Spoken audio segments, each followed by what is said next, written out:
Anggota Presiden 1. Sidarto Danu Subroto 2. Agung Laksono 3. Dato Sri Tahir 4. Putri Kuswisnuwardani 5. Muhammad Lutfi bin Yahya 6. Muhammad Mardiono 7. Arifin Panigoro 8. Soekarwo. Hak keuangan atau administratif Presiden dan Wakil Presiden. Gaji pokok dan tunjangan Presiden diatur dalam Undang-Undang Nomor 7 Tahun 1978 tentang hak keuangan atau administratif Presiden dan Wakil Presiden serta bekas Presiden dan bekas Wakil Presiden, yakni 1. Gaji pokok Presiden adalah 6 kali gaji pokok tertinggi pejabat negara Republik Indonesia selain Presiden dan Wakil Presiden. 2.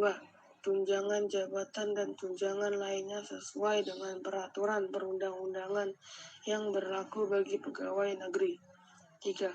Selain gaji dan tunjangan, Presiden juga diberikan seluruh biaya yang berhubungan dengan pelaksanaan tugas kewajibannya, seluruh biaya rumah tangganya, dan seluruh biaya perawatan kesehatannya serta keluarganya. Saat ini gaji pokok Presiden sebesar 30,24 juta. Tunjangan jabatan 32,52 juta, sehingga total gaji yang diterima Presiden setiap bulan sebesar 62,74 juta.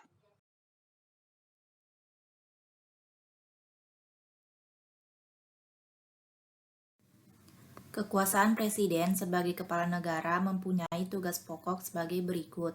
Yang pertama, memegang kekuasaan tertinggi atas angkatan darat, laut, dan udara seperti yang ada di pasal 10.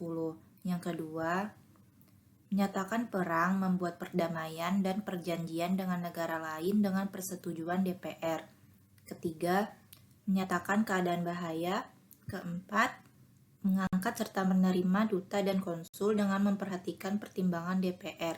Dan yang kelima, memberi grasi dan rehabilitasi dengan memperhatikan pertimbangan MA. Yang keenam, memberi amnesti dan abolisi dengan memperhatikan pertimbangan DPR. Dan yang ketujuh, terakhir, memberi gelar, tanda jasa, dan tanda kehormatan lainnya. Selanjutnya, tugas Presiden sebagai kepala pemerintahan adalah sebagai berikut. Yang pertama, Presiden memegang kekuasaan pemerintahan menurut Undang-Undang Dasar. Kedua, Presiden menetapkan peraturan pemerintah untuk menjalankan undang-undang sebagaimana mestinya. Yang ketiga, Presiden mengesahkan rancangan undang-undang yang telah disetujui bersama untuk menjadi undang-undang. Keempat, RUU APBN diajukan oleh Presiden untuk dibahas bersama DPR dengan memperhatikan pertimbangan DPD. Yang terakhir, anggota PPK dipilih oleh DPR dengan memperhatikan pertimbangan DPD dan diresmikan oleh Presiden. Berikutnya adalah wewenang Presiden. Ke-1, Presiden berhak mengajukan rancangan undang-undang pada DPR. Yang kedua, Presiden membentuk suatu dewan pertimbangan yang bertugas memberikan nasihat dan pertimbangan kepada Presiden yang selanjutnya diatur dalam undang-undang. Dan yang ketiga, dalam hal ihwal kegentingan yang memaksa, Presiden berhak menetapkan peraturan pemerintah sebagai pengganti undang-undang. Yang keempat, Presiden dalam membuat perjanjian internasional lainnya yang menimbulkan akibat yang luas dan mendasar buat kehidupan rakyat yang terkait dengan beban keuangan negara dan mengharuskan perubahan atau pembentukan undang-undang harus dengan persetujuan DPR.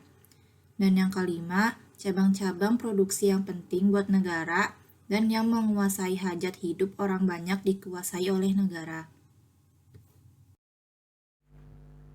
Sumpah atau janji Presiden dan Wakil Presiden Republik Indonesia menurut Undang-Undang Dasar. Berikut adalah sumpah Presiden dan Wakil Presiden. Yang pertama, sebelum memangku jabatannya, Presiden dan Wakil Presiden bersumpah menurut agama atau berjanji dengan sungguh-sungguh di hadapan Majelis Permusyawaratan Rakyat atau Dewan Perwakilan Rakyat sebagai berikut. Sumpah Presiden atau Wakil Presiden. Demi Allah, Saya bersumpah akan memenuhi kewajiban Presiden Republik Indonesia atau Wakil Presiden Republik Indonesia dengan sebaik-baiknya dan seadil-adilnya, memegang teguh Undang-Undang Dasar dan menjalankan segala undang-undang dan peraturannya dengan selurus-lurusnya serta berbakti kepada nusa dan bangsa. Janji Presiden atau Wakil Presiden. Saya berjanji dengan sungguh-sungguh akan memenuhi kewajiban Presiden Republik Indonesia atau Wakil Presiden Republik Indonesia dengan sebaik-baiknya dan seadil-adilnya, memegang teguh Undang-Undang Dasar dan menjalankan segala undang-undang dan peraturannya dengan selurus-lurusnya, serta berbakti kepada nusa dan bangsa. Syarat-syarat menjadi Presiden dan Wakil Presiden Republik Indonesia. Berikut adalah sumpah atau janji Presiden dan Wakil Presiden. Yang pertama, bertakwa kepada Tuhan Yang Maha Esa. Yang kedua, calon presiden atau presiden negara Indonesia harus berkewarganegaraan Indonesia. Yang ketiga, tidak pernah mengkhianati negara. Yang keempat, mampu secara jasmani dan rohani untuk melaksanakan tugas dan kewajiban sebagai presiden dan wakil presiden. Yang kelima, bertempat tinggal di dalam wilayah NKRI. Selanjutnya, telah melaporkan kekayaan kepada instansi yang berwenang memeriksa laporan kekayaan penyelenggara negara. Lalu, tidak memiliki tanggungan utang secara perseorangan dan atau secara badan hukum yang menjadi tanggung jawabnya yang merugikan keuangan negara. Selanjutnya, tidak sedang dinyatakan pailit berdasarkan keputusan pengadilan. Selanjutnya, tidak sedang dicabut hak pilihnya berdasarkan keputusan pengadilan yang telah mempunyai kekuatan hukum tetap. Lalu, tidak pernah melakukan perbuatan tercela. Terdaftar sebagai pemilih, memiliki daftar riwayat hidup, belum pernah menjabat sebagai presiden atau wakil presiden selama 2 kali masa jabatan yang sama. Lalu, setia kepada Pancasila sebagai dasar negara, Undang-Undang Dasar Republik Indonesia tahun 1945, dan cita-cita proklamasi 17 Agustus 1945. Selanjutnya, berusia sekurang-kurangnya 35 tahun dan berpendidikan sekurang-kurangnya SLTA sederajat.